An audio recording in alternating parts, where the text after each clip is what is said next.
আসসালামু আলাইকুম, welcome to my channel. আজ আমি আপনাদের সাথে গুরুত্বপূর্ণ টিপস শেয়ার করছি। সেটা হলো আমরা একসাথে অনেকগুলো ডিম আনি, তারপরে আমরা এইভাবে পরিষ্কার ছাড়া ডিমগুলো ফ্রিজে রেখে দেই। কিভাবে ডিম পরিষ্কার করবেন সেই টিপস এন্ড ট্রিক্স আপনাদের সাথে শেয়ার করছি।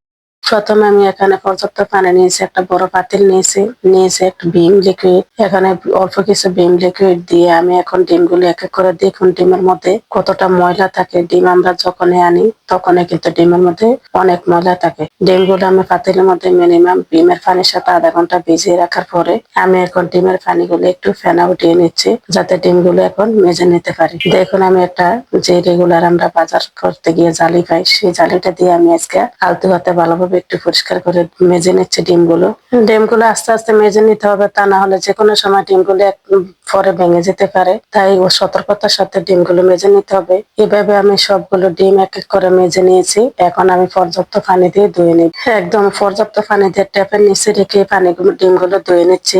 এভাবে পর্যাপ্ত পানি দিয়ে ডিমগুলো ধুয়ে নিতে হবে, তাহলে ভালোভাবে একদম পরিষ্কার হবে। সবগুলো ডিম আমি এভাবে ট্যাপের নিচে রেখে ধুয়ে নিয়েছি। এখন আমি এখানে একটা কেজ নিয়েছি, সেটা এখানে 24টা ডিম রাখা যায় একসাথে। এই যে কেসটা আর ফেলে পাওয়া যায়, আপনারা চাইলে ওখানে দেখতে পারেন। আমি এখন ডিমগুলো একটা তাওয়াল দিয়ে সুন্দরভাবে ডিমগুলো মুছে নিব।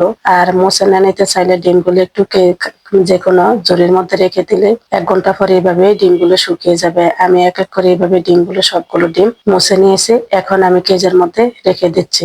দেখুন মাশাআল্লাহ, ডিমগুলো কত সুন্দর পরিষ্কার হয়েছে। এইভাবে যদি আমরা পরিষ্কার করে ফ্রিজে রাখি তাহলে আমাদের ফ্রিজও জীবাণুমুক্ত থাকে। আমার এই ভিডিওটি দেখে ভালো লাগলে প্লিজ বাসায় একবার হলো এইভাবে ডিম রাখার চেষ্টা করবেন। আর বেশি ভালো লাগলে লাইক কমেন্ট শেয়ার করে দেবেন। এমনকি আমার ইউটিউব চ্যানেলটি অবশ্যই সাবস্ক্রাইব করে এবং ফেসবুক পেজটি অবশ্যই ফলো দিয়ে সাথেই থাকবেন। আবার দেখা হবে নতুন কোনো ভিডিওতে। আল্লাহ হাফেজ।